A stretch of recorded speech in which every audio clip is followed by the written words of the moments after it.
Bonjour à tous, j'espère que vous avez la forme en cette période si particulière. Gardez le sourire et prenez soin de vous et de vos proches, c'est le principal. Pour vous accompagner en ce moment, je vous propose un petit point news sur la saison 2 de The Witcher. À vrai dire, je n'ai pas procédé à des vidéos sur l'après-saison 1, et comme pour la vidéo sur la série Seigneur des Anneaux d'Amazon, que je vous invite à aller visionner si ce n'est pas déjà fait, je vais brasser large sur ce que l'on sait à propos de la saison 2 de The Witcher. Je tiens toutefois à vous prévenir de deux petites choses. La première me paraît évidente, mais sait-on jamais, évidemment qu'il faut être à jour dans son visionnage. La deuxième concerne un passage précis de la vidéo, puisque j'aborderai plusieurs photos qui ont été prises sur le tournage en cachette concernant une info sur les costumes.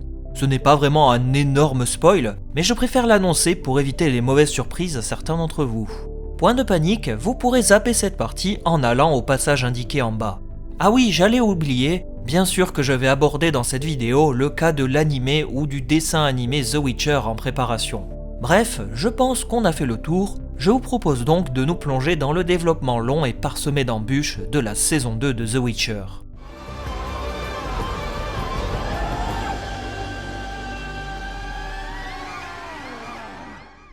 Quoi de mieux que de commencer par le meilleur, les nouvelles têtes d'affiche pour la saison 2 et croyez-moi, il va y en avoir.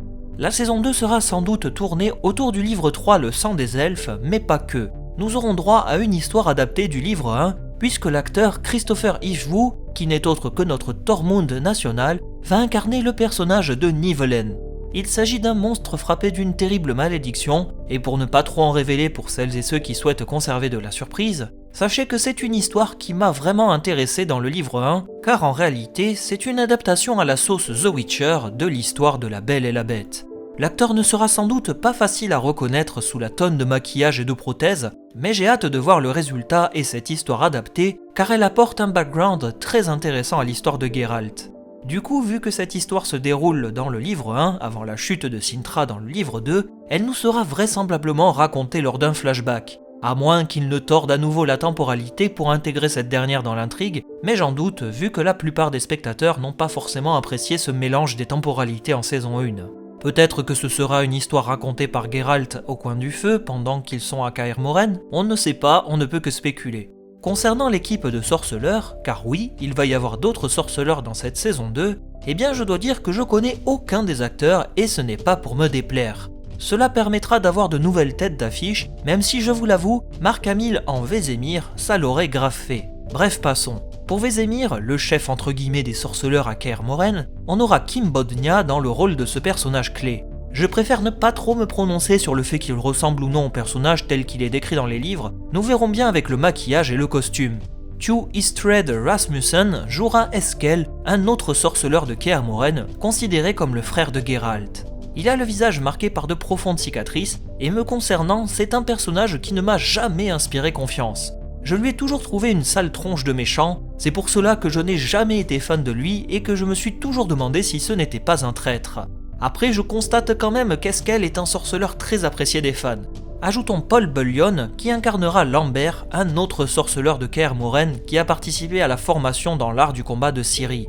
Comparé à Eskel, il m'inspire déjà beaucoup plus confiance ce Gugus, vous trouvez pas ? Enfin, Yassine Atour sera Cohen, un jeune sorceleur de Kaer Morhen qui formera Ciri et l'accompagnera durant sa formation. Il s'agit d'un personnage assez discret, qui rigole beaucoup, ce qui est assez rare pour un sorceleur, et qui a un visage avec une barbe noire et de nombreuses cicatrices, témoignant des marques de la variole contractée avant sa mutation en sorceleur. Un personnage intéressant qui, je l'espère, saura répondre là aussi aux attentes. D'ailleurs, Cohen n'a jamais été montré dans les jeux vidéo, et il reste très peu présent dans les livres, ce qui peut nous laisser libre cours à notre imagination pour son adaptation dans la série. On aura donc 4 nouveaux sorceleurs introduits à l'école du loup de Kaer Morhen, et c'est une excellente chose car cela nous laisse présager le meilleur vu que nous assisterons à la formation de Ciri, mais aussi que nous devrions voir la ravissante Triss Merigold pour le plus grand bonheur des détracteurs de l'actrice et de son personnage. Enfin bon, inutile de polémiquer sur du vent, pour ma part, j'ai vraiment hâte de voir tout ce petit monde en action à Kaer Morhen, même si ce n'est pas la partie qui m'a le plus intéressé dans le livre 3. Elle reste un tournant dans l'histoire de Ciri et Geralt, et c'est pour cela qu'il est primordial qu'elle soit réussie. J'attends aussi beaucoup de la forteresse de Kaer Morhen, qui espérons-le sera dans le même esprit que sa représentation dans les jeux vidéo. Le casting des nouvelles têtes ne s'arrête pas là, puisque Aisha Fabienne Ross jouera Lydia van Bredevoort, la secrétaire et apprentie de Vilgefortz, un des plus puissants magiciens du chapitre, qui disons-le n'était pas forcément au sommet de sa forme lors de la bataille du Mont Soden en saison 1. Mais le plus surprenant, c'est que Lydia apparaît dans le livre 4. Du coup, je suis quand même en droit de me demander si la saison 2 ne va pas déborder sur le livre 4. À croire que sous la plume de Netflix, The Witcher aime bien mélanger les bouquins pour créer sa propre histoire et temporalité. À ce rythme, il faut quand même freiner, hein. Enfin bon, n'oublions pas de mentionner la présence de Messia Simpson, qui incarnera Francesca Findabair. Il s'agit d'une elfe, ancienne magicienne et membre de la loge des magiciennes avec de puissants pouvoirs. Elle est également considérée comme une des plus belles femmes du royaume, et elle deviendra un personnage important par la suite, notamment auprès du clan des elfes. L'actrice semble bien collée au personnage, et j'ai hâte de la voir à l'œuvre, surtout s'il lui donne encore plus d'importance que dans les livres. Tout ce petit beau monde semble bien prometteur, de nouveaux personnages et une ribambelle de sorceleurs, de quoi ravir les fans des livres. Ce qui est intéressant, c'est que la showrunneuse est à l'écoute des fans et des critiques faites à la série, déclarant même au début 2020, je cite, « J'ai appris beaucoup de choses avec The Witcher. La saison 2 est excitante. C'est la chance de revenir sur les erreurs faites en saison 1 et de mieux faire, de mieux raconter les histoires, d'améliorer des choses, de voir ce qui n'a pas fonctionné, de nous débarrasser et de recommencer. L'armure nilfgaardienne sera totalement différente. On a cette opportunité de revenir en arrière et de changer le tir si l'on le souhaite. La showrunneuse a par ailleurs ajouté ceci à propos des armures de Nilfgaard, je cite là aussi, « Nous voulions que l'armée nilfgaardienne se démarque de l'armée de Cintra. Nous voulions créer un contraste avec Nilfgaard qui possède aussi une armée puissante, mais qui a surtout voyagé dans le nord et depuis un moment, en enrôlant des nouvelles recrues en cours de route. Les armures devaient avoir l'air récupérées, ils les ont faites rapidement et les ont habillées avec. Ce n'est pas censé ressembler à des armures normales. De plus, cette première armure devait représenter toute la noirceur et le pouvoir terrifiant de l'armée nilfgaardienne. Voilà une bonne nouvelle. Terminer les armures poubelles, place à de belles armures qui, espérons-le, sauront rendre justice à cette puissante armée. Alors je n'ai pas trouvé d'image avec les nouvelles armures de Nilfgaard dans les leaks, par contre j'ai trouvé autre chose concernant les elfes. Donc si vous souhaitez ne pas regarder ces quelques photos, je vous invite à aller à ce moment précis de la vidéo qui s'affiche en bas. On va laisser quelques petites secondes pour celles et ceux qui veulent esquiver. C'est bon, vous êtes toujours là ? Bon, eh bien, comme vous pouvez le voir sur cette photo, Filavandrel, chef des elfes, apparaît quant à lui sur ces images du tournage et c'est une très bonne chose. D'une, le design des elfes semble lui aussi évoluer dans le bon sens, prenant un peu plus d'inspiration chez les films Seigneur des Anneaux et Hobbit, avec des vêtements verts, des cheveux longs blonds, des armures légères, etc. Un excellent point là aussi, et j'ai grande hâte de voir cette armée des elfes à l'œuvre si, comme moi, vous avez lu le 3e bouquin. Allez, on va récupérer les autres qui ont préféré zapper le passage. On reprend normalement, et désolé, mais ça ne sera pas forcément une bonne nouvelle, le tournage de la saison 2 de The Witcher avait commencé au début février 2020, mais l'épidémie de coronavirus a chamboulé tous les plans de Netflix, obligeant la production à arrêter le tournage.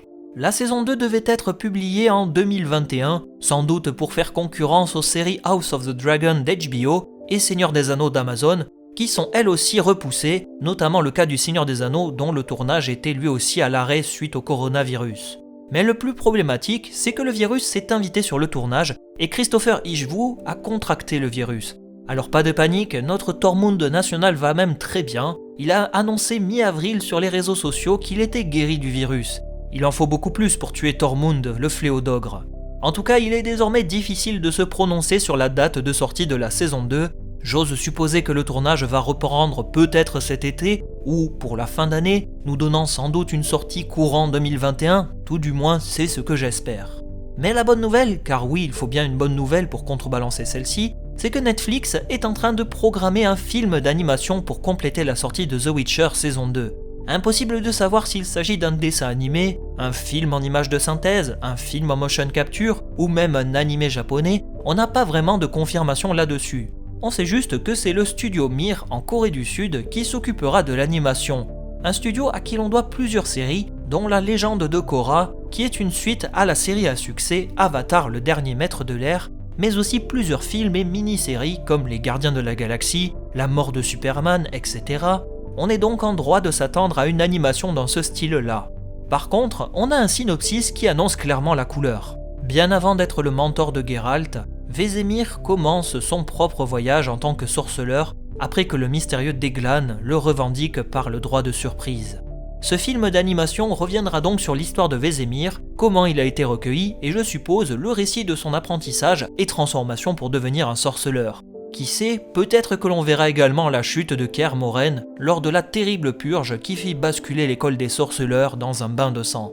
Je ne veux certainement pas spéculer, mais je suppose que ce film d'animation devrait arriver dans l'année 2020, puisque le confinement permet de travailler en restant chez soi. À voir, mais en tout cas comptez sur moi pour vous tenir au courant en vidéo ou bien sur les réseaux sociaux. D'ailleurs, tant que j'y suis, je vous invite à me suivre dès à présent sur Instagram et Twitter, j'y poste régulièrement des annonces, des infos que je ne dis pas forcément en vidéo, et puis si vous voulez discuter avec moi, sachez que c'est le canal qu'il faut privilégier. C'est ainsi que je me permets humblement de clôturer cette vidéo sur la saison 2 de The Witcher. Comme vous pouvez le voir, on connaît pas mal de choses sur cette saison et le film d'animation. Reste à voir comment tout ceci va évoluer avec la situation actuelle et le coronavirus, en espérant qu'ils arriveront à mener à terme cette saison 2 et qu'elle sera encore plus prenante que la saison 1. Merci à vous d'être restés jusqu'au bout et à très bientôt, salut!